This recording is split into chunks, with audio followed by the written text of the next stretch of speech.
Space had always been silent, but tonight it felt too silent. The void outside the viewing deck of the USS Gettysburg, Earth's newest warship, stretched in an endless blanket of obsidian. Stars glimmered faintly distant, aloof witnesses to the gathering storm.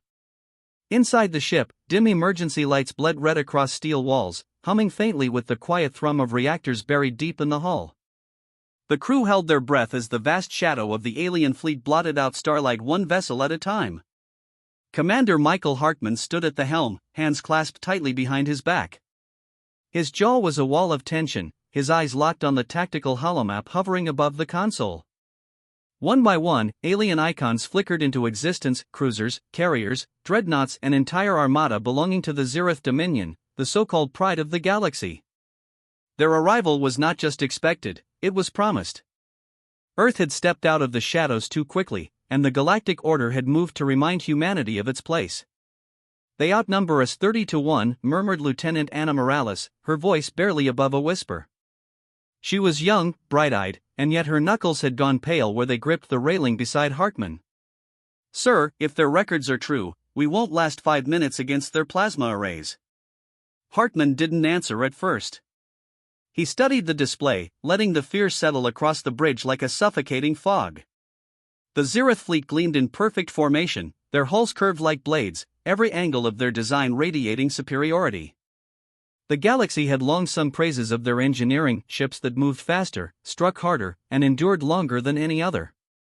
The Dominion called them the pride of stars.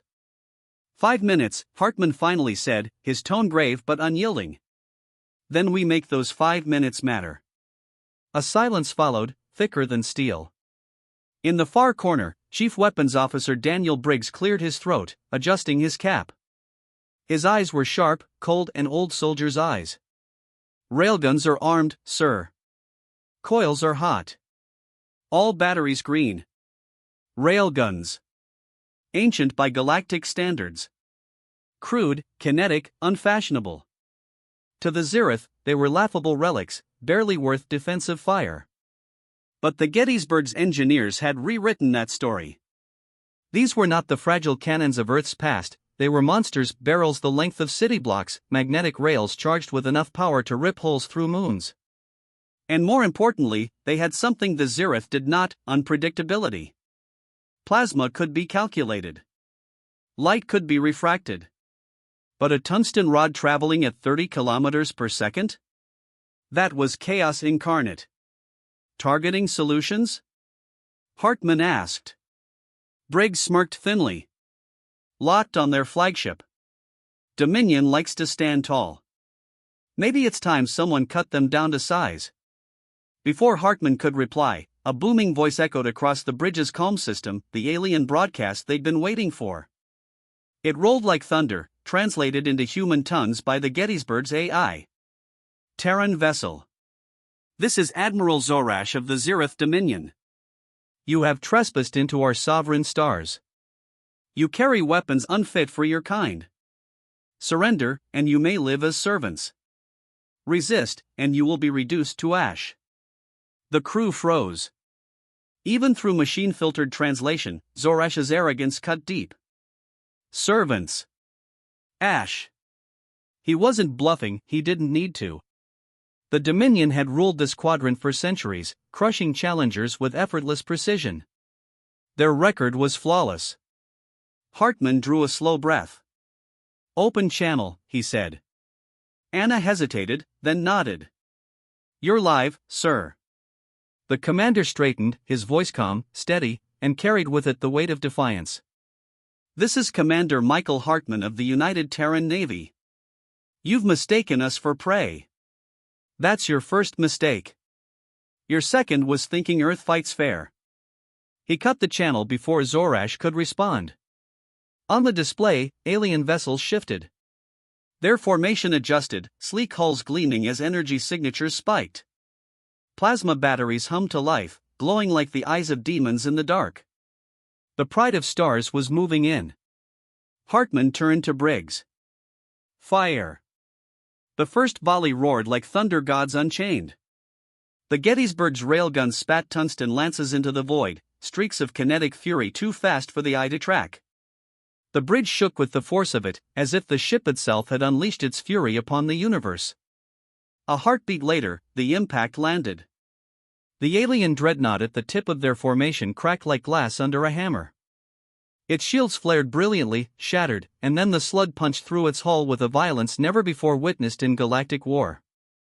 The ship didn't explode.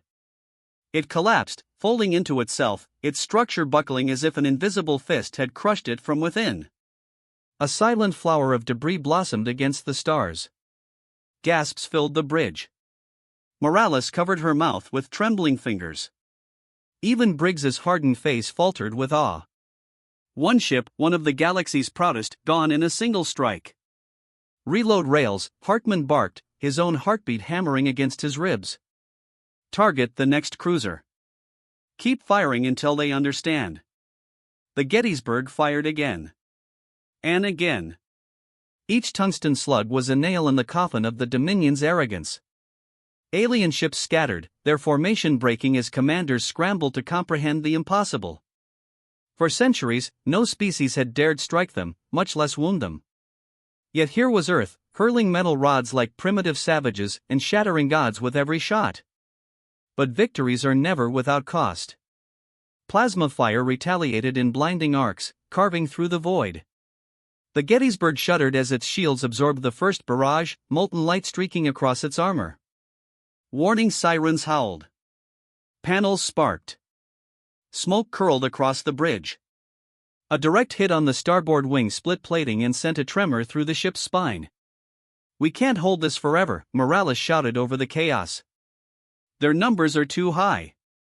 Hartman's eyes narrowed. She was right. For every ship they destroyed, 5 more pressed forward. The Gettysburg was powerful, but it was one ship against a fleet. The railguns screamed in defiance, but the tide was vast, relentless. And then, in the heart of battle, Briggs said what no one else dared. "Sir, we've got another option." Hartman's gaze flicked to him. He already knew what Briggs meant. The other project. The untested one. The one even the engineers whispered about in dread. Railguns were Earth's hammer, but teleporters were something else. Not a weapon. Not yet. But maybe they could be. Not yet, Hartman growled. We finish what we started. Railguns first. The battle raged on, a storm of light and fury. The Gettysburg carved scars into the pride of stars, proving with every shot that humanity would not kneel. But in the shadows of his mind, Hartman knew, when the guns ran dry and the shields failed, they would need more than defiance. They would need the impossible. They would need teleporters. The Gettysburg shook like a wounded beast. Sparks rained from broken conduits, the scent of burning insulation heavy in the recycled air. Red warning strobes pulsed across the bridge, painting every face in warlike crimson. Hull integrity, 61%. Shields, collapsing. Crew casualties, mounting. Commander Michael Hartman braced himself against the command rail, knuckles white as the tactical holomap flickered with each system hit.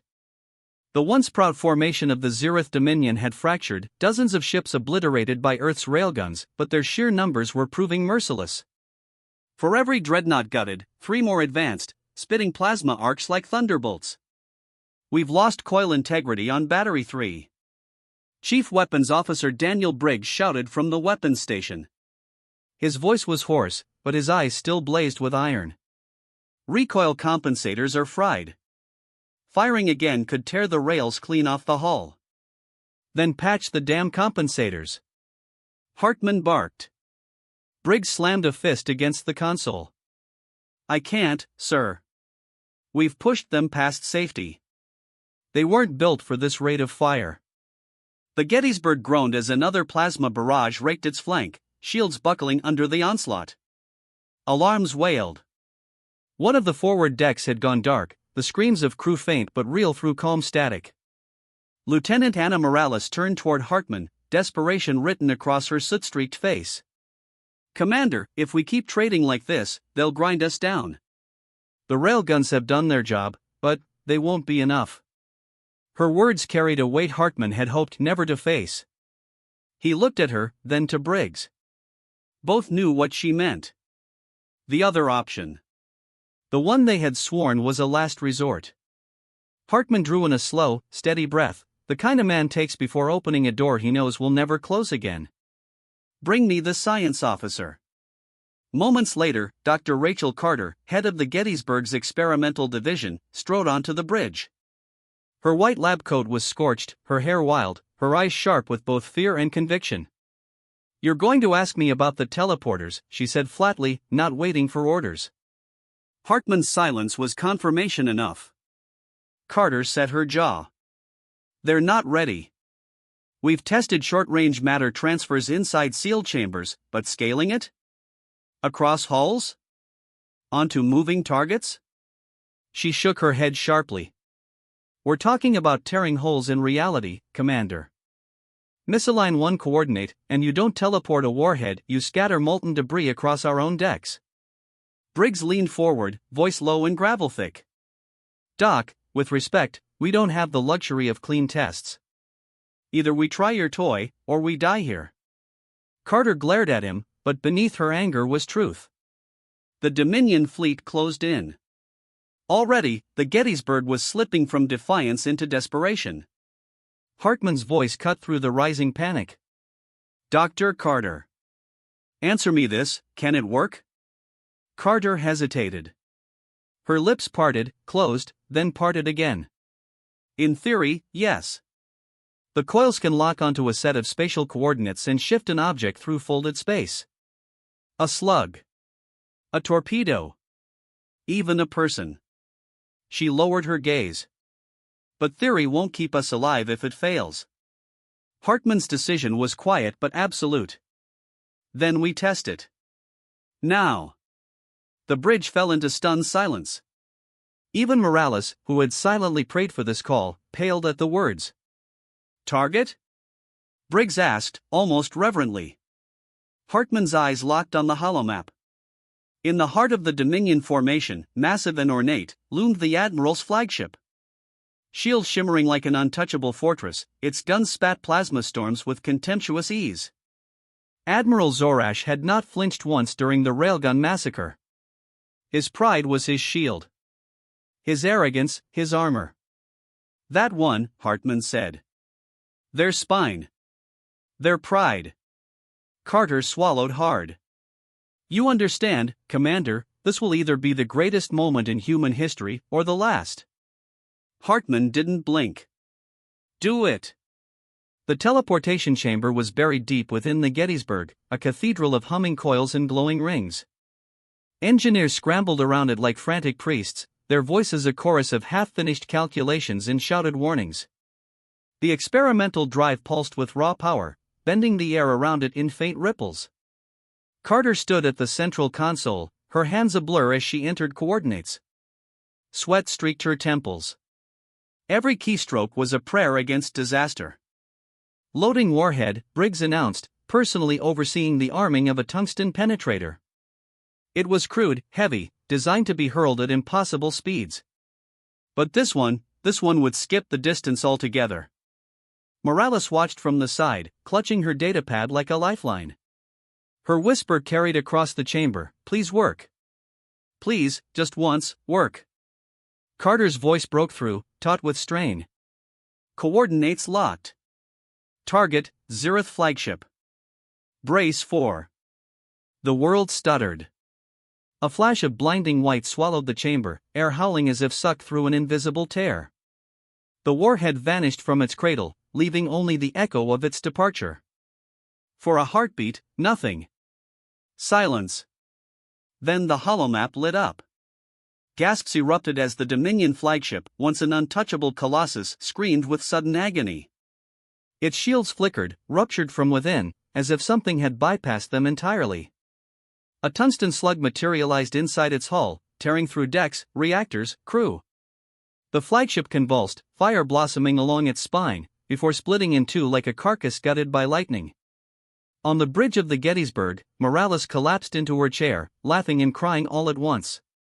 Briggs slammed his hand against the railing, roaring, "Direct hit." But Hartman only stared.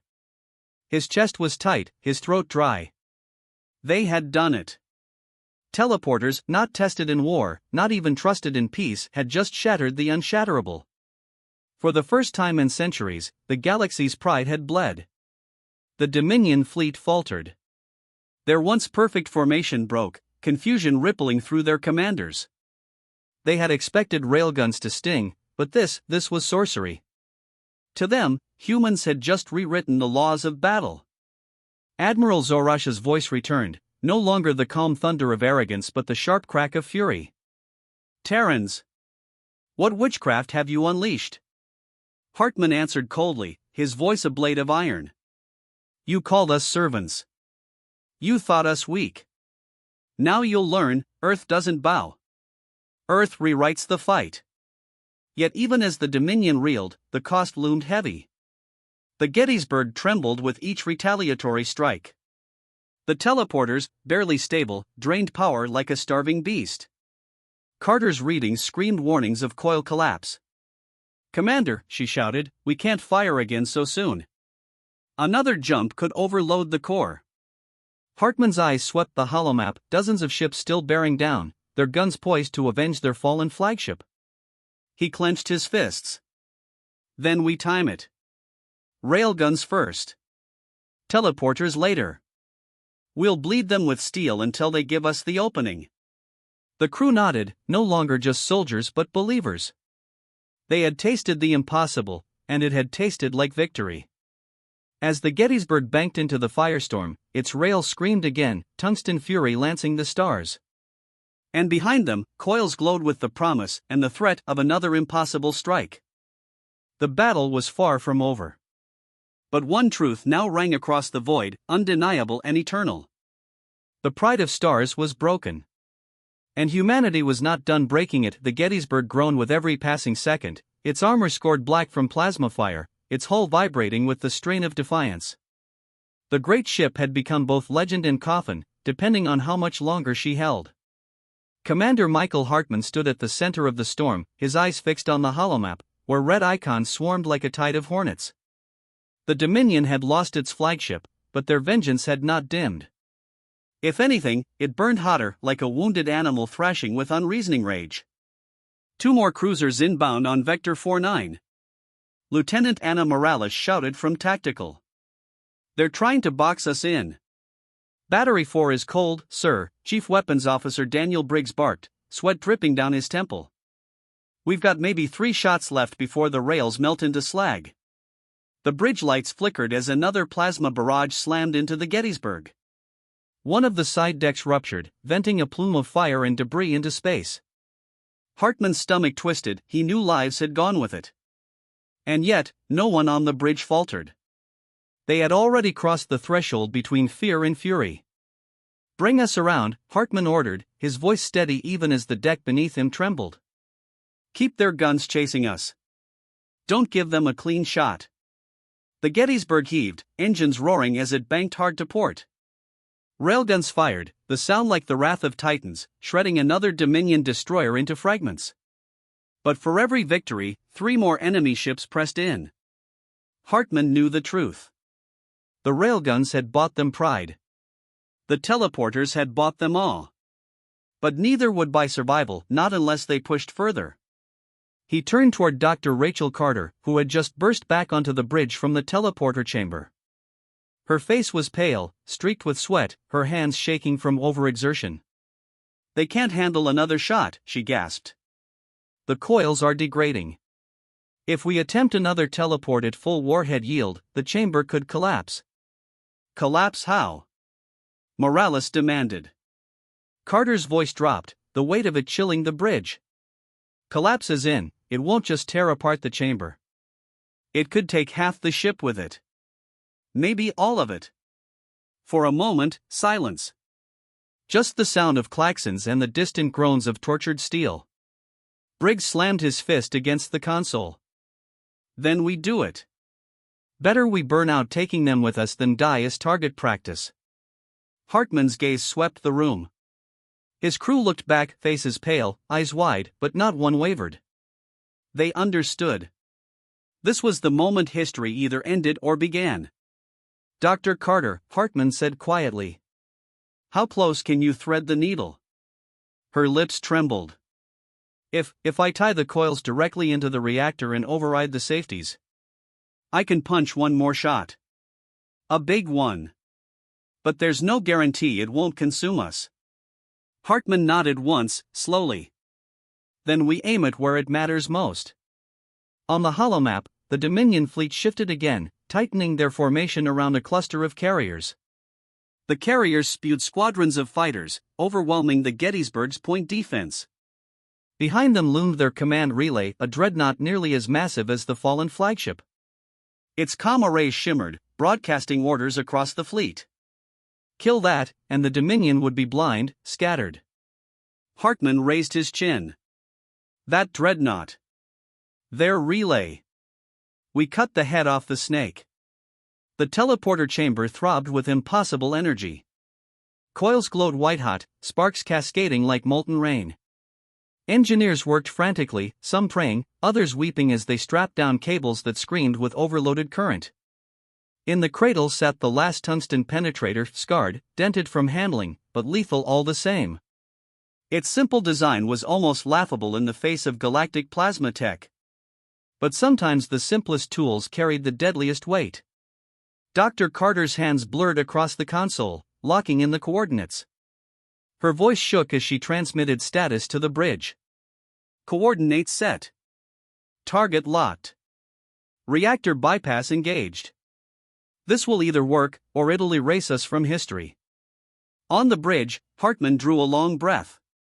He looked at his crew, Morales with her fierce eyes, Briggs with his iron glare, Carter's trembling defiance. All of them were bound by something more than orders now. They were bound by the weight of being humanity's first answer to the galaxy. Transmit my voice across all channels, Hartman said. Morales blinked, then nodded. You're live. Hartman's voice carried across the void, into the ears of every Dominion commander, every terrified human crewman, every drifting survivor. You thought us relics. You thought us fragile. Tonight, Earth writes a new law into your stars. Railguns first. Teleporters later.